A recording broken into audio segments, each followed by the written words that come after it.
ओम श्री गणेशाय नमः। ओम श्री परमात्मने नमः। सभी गीता प्रेमी साधकों को सादर प्रणाम के साथ जय श्री कृष्ण। अध्याय 8 श्लोक क्रमांक 12 और 13। अंतकाल में उस निर्गुण निराकार तत्व की प्राप्ति की फल सहित विधि बताने के लिए ये दो श्लोक भगवान कह रहे हैं। श्लोक क्रमांक 12 और 13। सर्वद्वाराणि संयम्य मनोहृदि निरुध्य च मूर्ध्याधायात्मनः प्राणम् आस्थितो योगधारणाम्। ओमित्यक्षरं ब्रह्म व्याहरन्मामनुस्मरन् यः प्रयाति त्यजन् देहं स याति परमां गतिम्। अर्थात भगवान कहते हैं,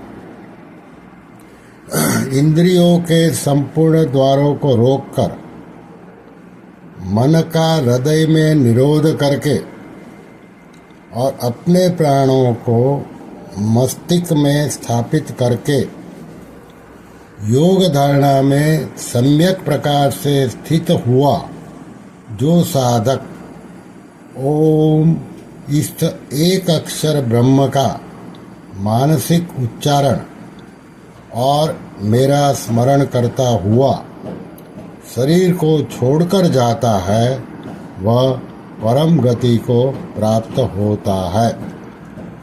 इस दोनों श्लोकों को परम श्रद्धेय स्वामी श्री रामसूत्र दास जी ने अपने ग्रंथ साधक संजीवनी में इस प्रकार समझाया है।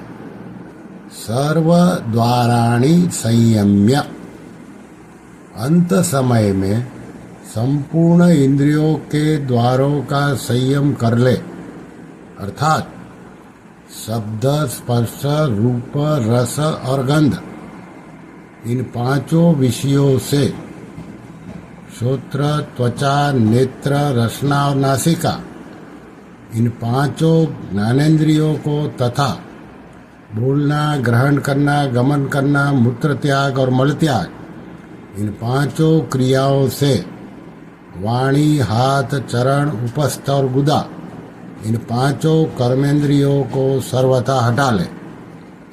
इससे इंद्रियां अपने स्थान में रहेगी। फिर है मनोहृदि निरुध्य च, मन का हृदय में ही निरोध कर ले, अर्थात मन को विषयों की तरफ न जाने दे। इससे मन अपने स्थान यानी कि हृदय में रहेगा। मूर्ध्याधायात्मनः प्राणम, प्राणों को मस्तिष्क में धारण कर ले, अर्थात प्राणों पर अपना अधिकार प्राप्त करके 10वें द्वार ब्रह्मरंध्र में प्राणों को रोक ले। फिर आगे है आस्थितो योग धारणाम, इस प्रकार योग धारणा में स्थित हो जाए। इंद्रियों से कुछ भी चेष्टा न करना, मन से भी संकल्प विकल्प न करना और प्राणों पर पूरा अधिकार प्राप्त करना ही योग धारणा में स्थित होना है।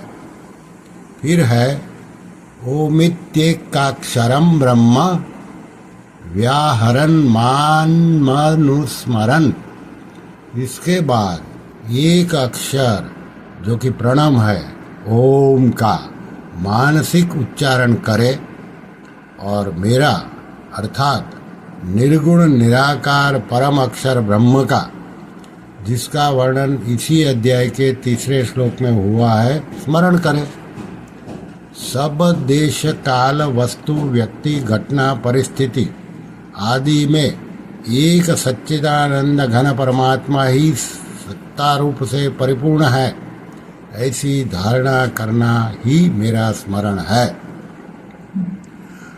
यह प्रयाति त्यजन देहं स याति परमांगतिम।